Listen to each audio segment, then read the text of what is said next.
What's going on, everyone? Farmer Z here, and welcome to my FS22 gameplay how-to series.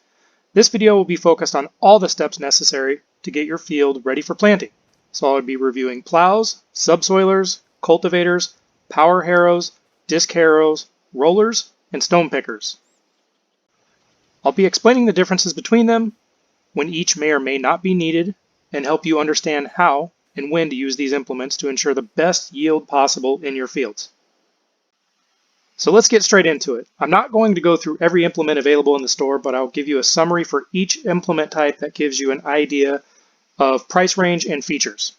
Please note, I'll only be outlining base game equipment. At the time of this recording, FS22 was just released 2 days ago, and there are not mods available yet for this. So just know if you're viewing this at some time in the future, the implements available to you via the mod hub may be very different.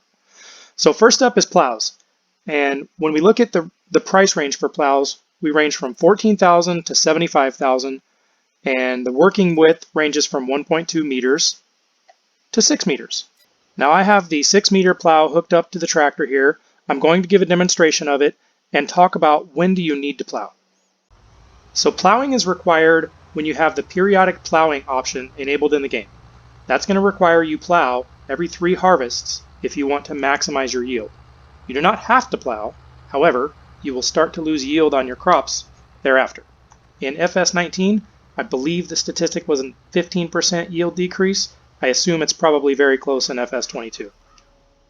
So when the plow gets down there to pull up the dirt, it also pulls field stones up with it. We'll cover here shortly what to do with those field stones. So next I want to talk about subsoilers. Subsoilers are a suitable replacement for plowing, or an equivalent in other words. And when we look at the statistics on the subsoilers, or the base game subsoilers, the prices range from $5,000 to $79,000, and working widths range from 1.5 meters to 6 meters. So let's get started and demo the subsoiling process, and everything that I mentioned for plowing in terms of when plowing is required or when plowing is needed will also apply to subsoilers. It literally performs the same in-game function as a plow, just a different implement type. With one subtle difference, you'll notice that the texture looks a little bit different here. And when we go to our map and we look at this area that we've just done, it's a very light shade of green, which up here means subtle tillage. However, if we go to the soil composition, you can see it still satisfies the plowing requirement. It's no longer red, showing that it needs plowing. So subsoilers will still satisfy the plowing requirement. It just puts it in a little bit different growth state. So next up, cultivators. Cultivators range in price from $12,000 to $129,000, and they range in working width from 2.5 meters to 15.7 meters. I've got the larger variety here, and let me get into the tractor and demo it really quickly, and I'll give an explanation of the purpose and need for cultivating. So this field is in a state where it does require plowing, as you saw on one of the previous screens that I showed. But we're going to avoid the plow step just for this sample and show you what cultivating does. So when I go to this screen, it does show that that area that we just cultivated is in the seedbed state. However, it did not satisfy the plowing requirement, right? So this area is still red, which means it still needs plowing. The purpose of a cultivator is to get your field ready to be replanted when there isn't plowing required. So if you're going from one season to another season and just want to replant the same crop, a cultivator is ideal in that scenario.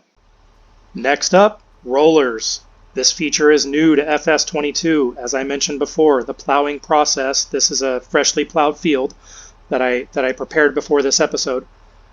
The plowing process does generate field stones. One way of taking care of these field stones is via a roller. So I'm unfolded, I'm ready to go, and let's demo this roller. Now you're going to have to pay close attention here. The rollers will not take care of all rocks. Let's zoom in to this pile of rocks just to the left of the tractor. And you'll notice there are less rocks now than there were prior to me rolling it, but they're not gone completely.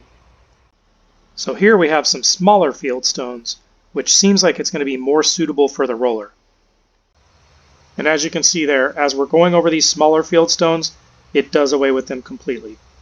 So your use of a roller is going to depend on the size of field stones that you're dealing with. So another important note, you'll now see that this strip right here where we ran the roller took us from plowed state to seedbed state.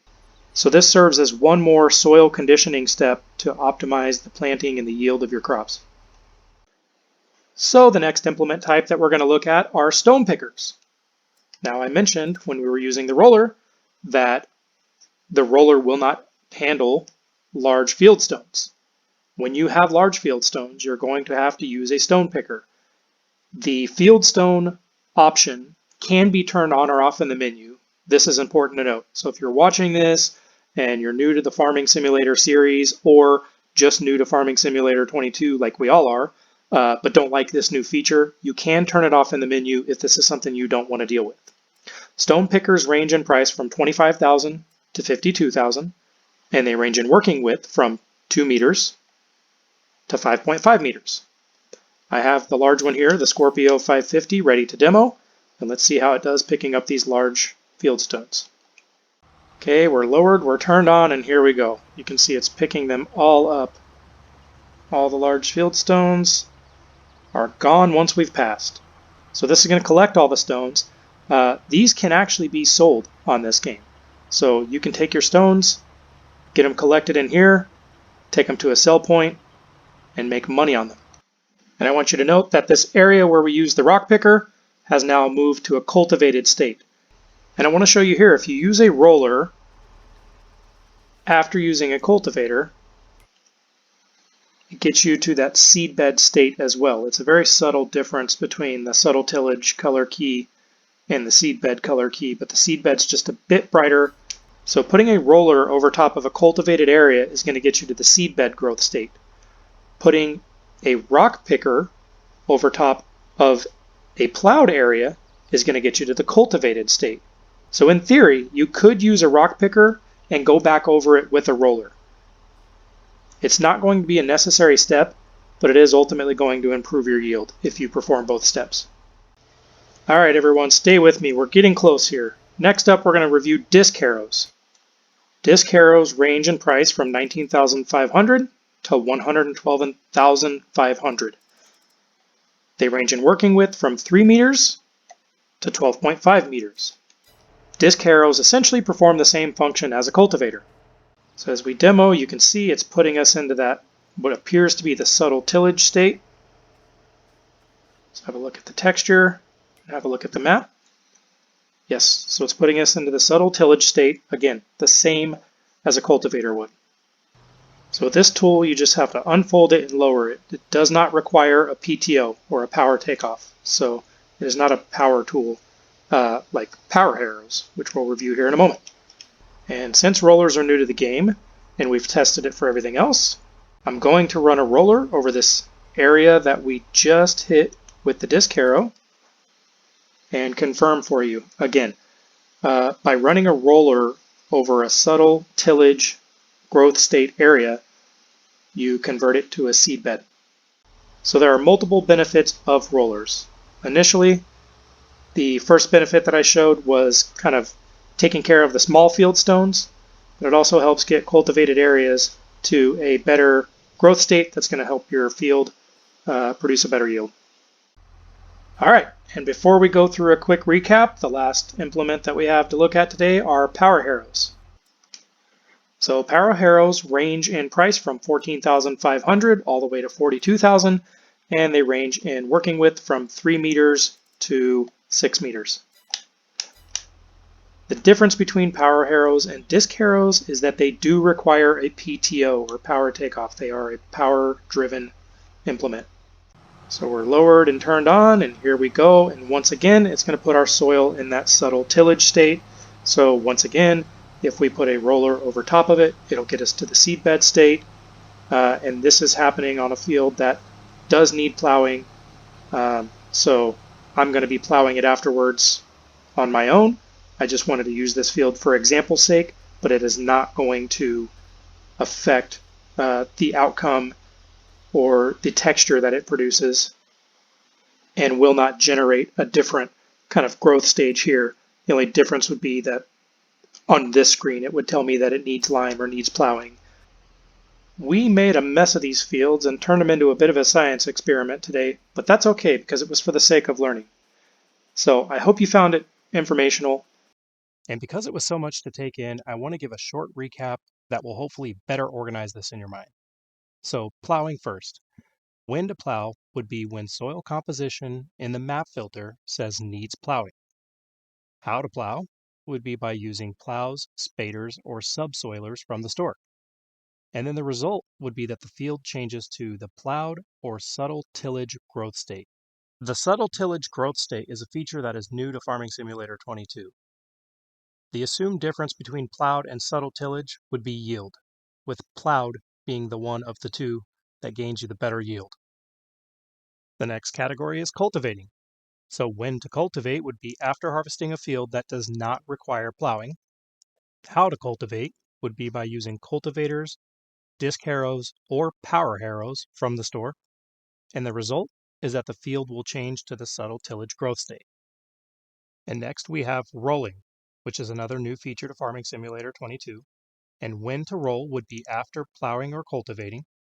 How to roll would be simply using rollers from the store.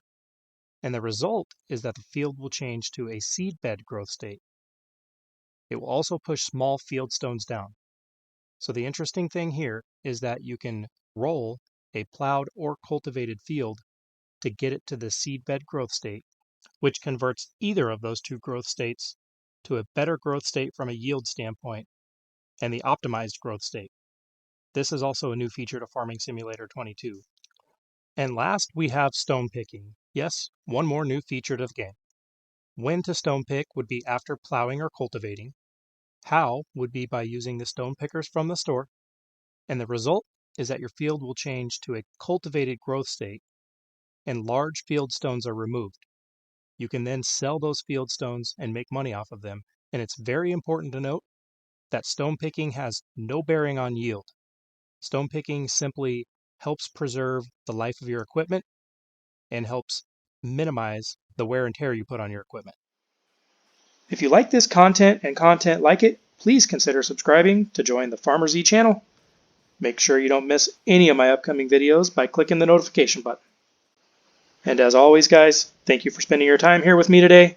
FarmerZ out.